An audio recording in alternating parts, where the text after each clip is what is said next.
for the statement just made. I now give the floor to the distinguished representative of the Philippines to introduce an address by the head of state. Mr. President, Mr. Secretary General, I have the special honor to introduce the pre-recorded statement of His Excellency Rodrigo Roa Duterte, President of the Republic of the Philippines.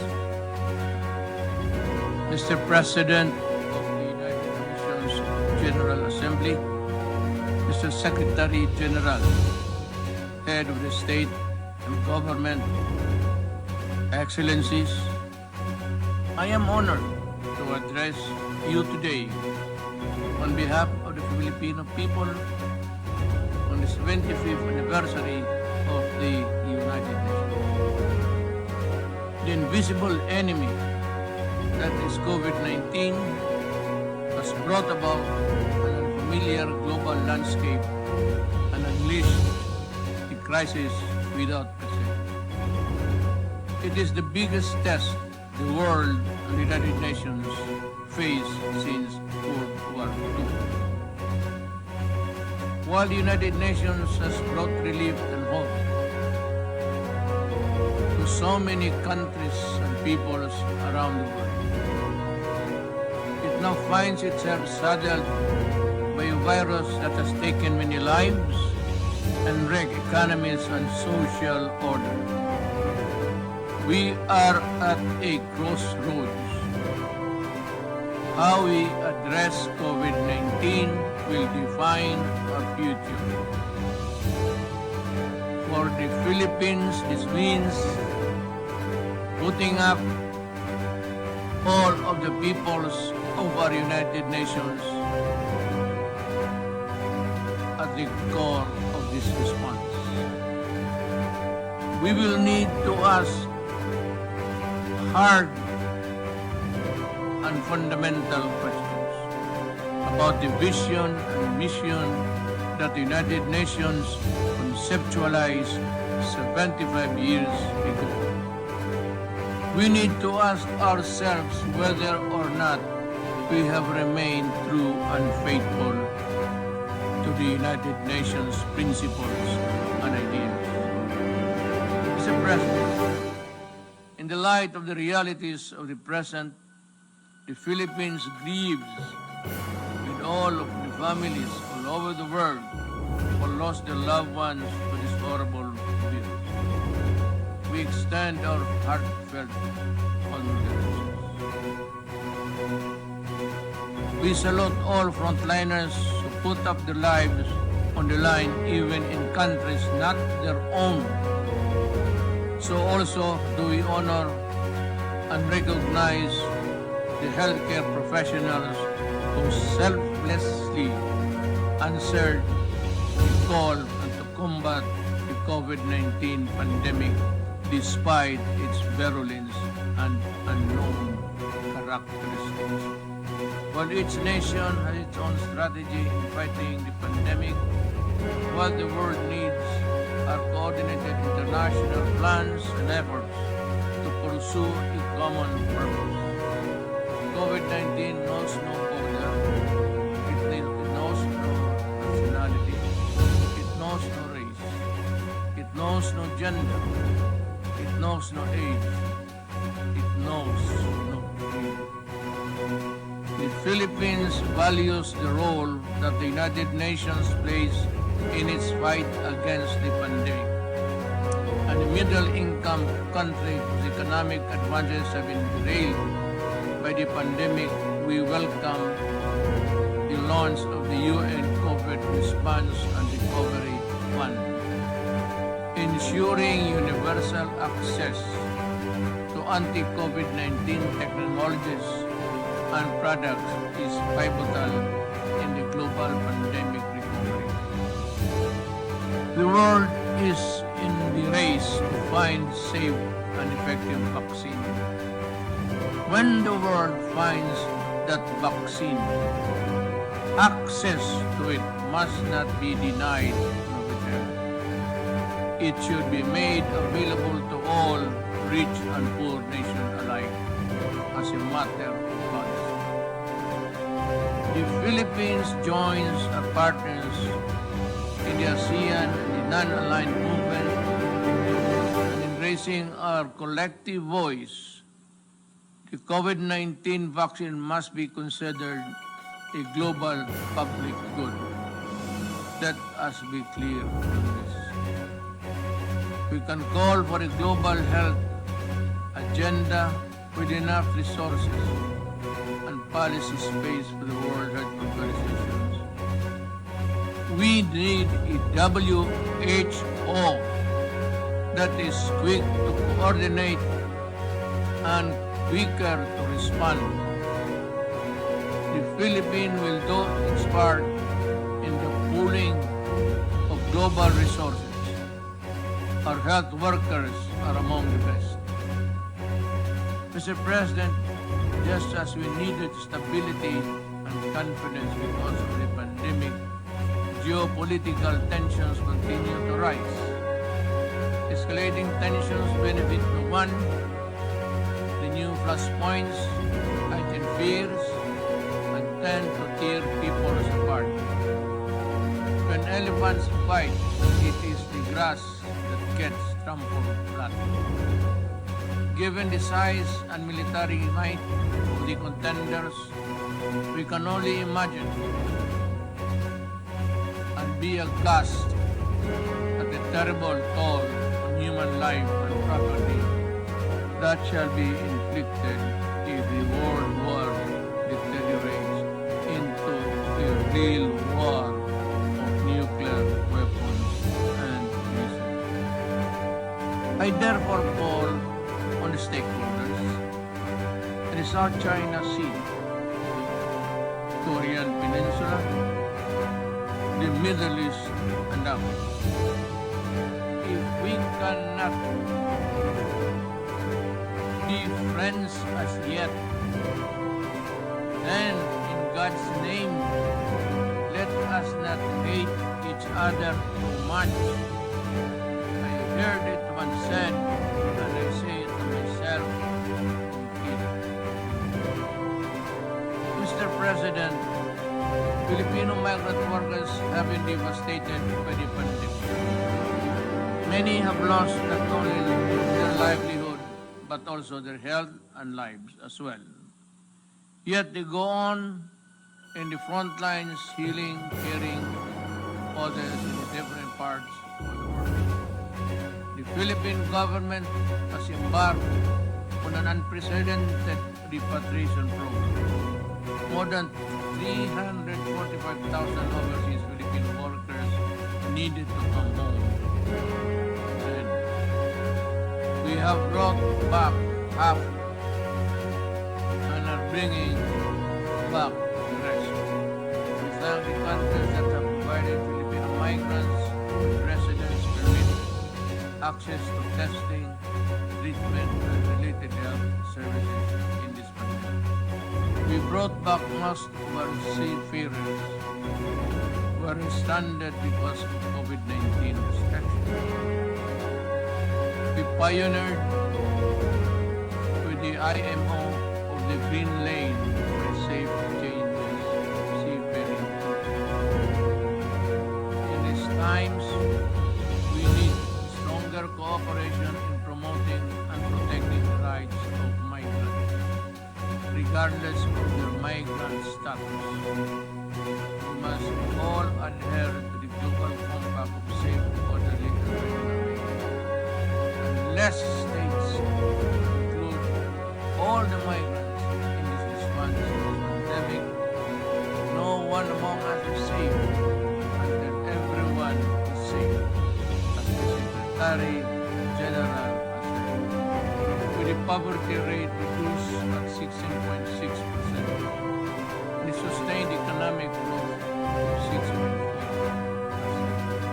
Between 2010 and 2019, the Philippines was on track to becoming an upper middle income country by the end of 2020.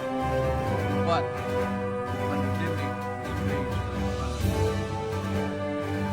Despite this downward pressure, the Philippines remains committed to Mr. President, the same urgency needed to fight COVID-19 is needed to address the climate crisis. This is a global challenge that has worsened existing inequalities and vulnerabilities from within and between nations. Climate change has worsened, and the ravages of pandemic. People in the developing countries like the Philippines suffer the most. We cannot afford to suffer more. The Philippines joined in the Paris Agreement to fight climate change. We call on all parties, especially those who have not made good their commitment to fight climate change, to honor the same.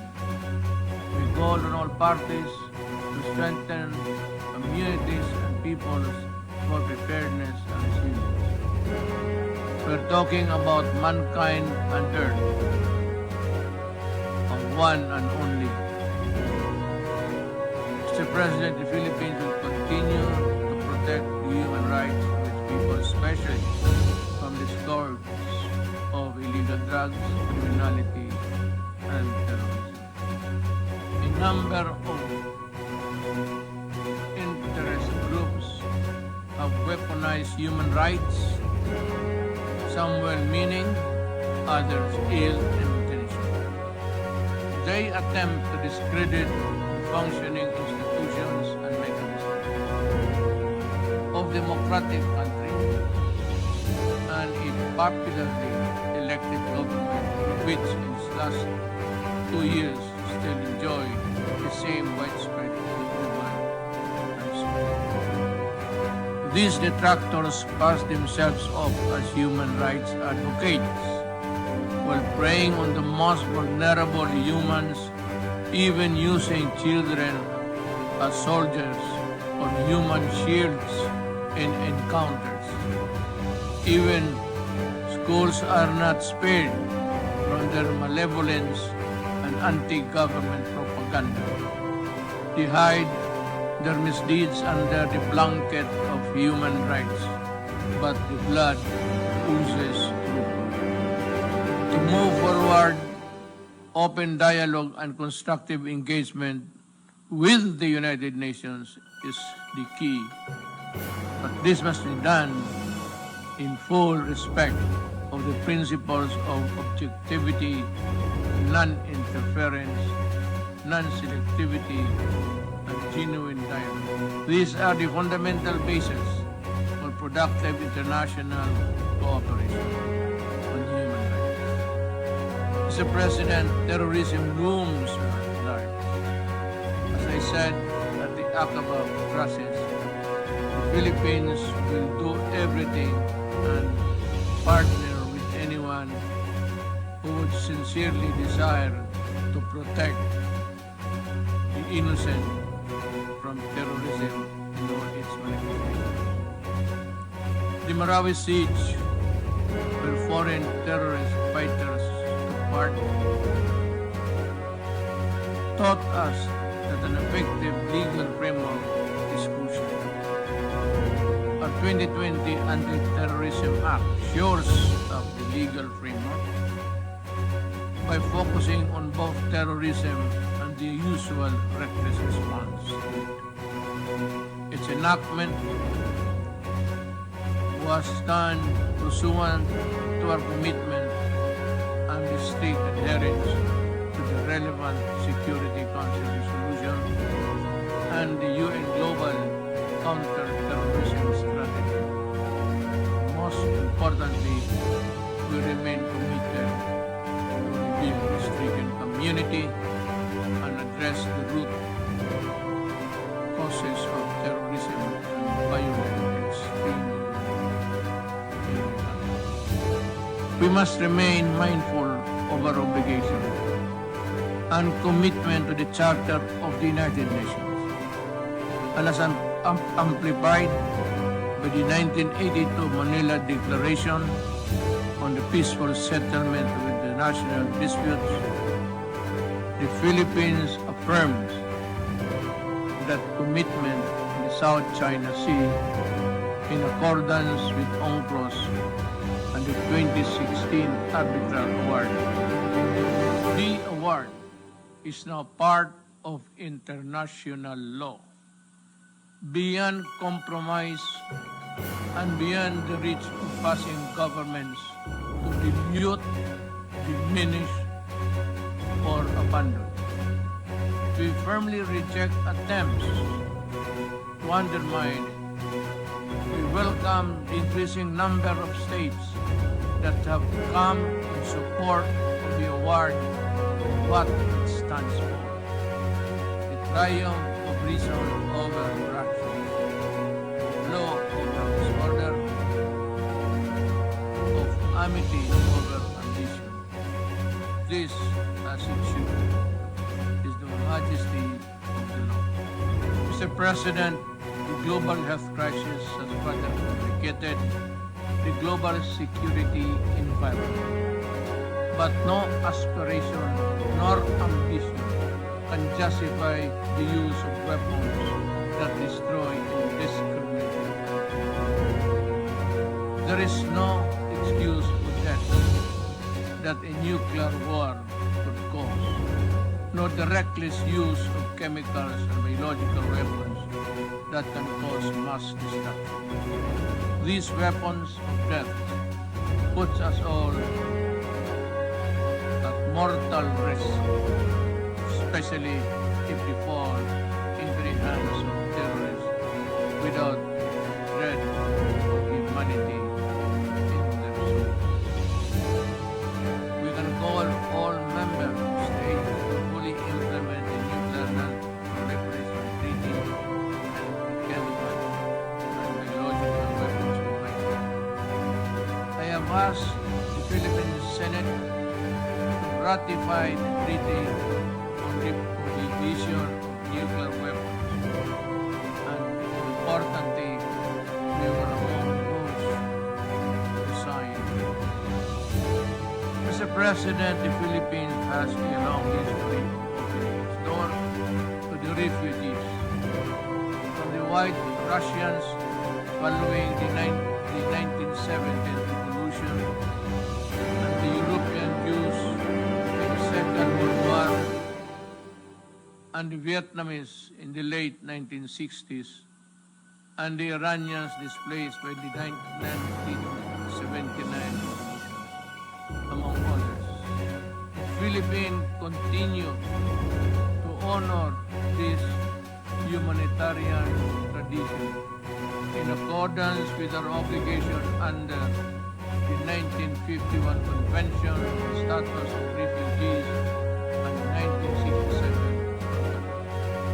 But least we forget helping the most vulnerable, those displaced by conflict, persecution, and political instability is a shared responsibility of all countries. As I have said many times, the doors of the Philippines are open, as they have always been, to everyone praying for safety, such as the Rohingyas.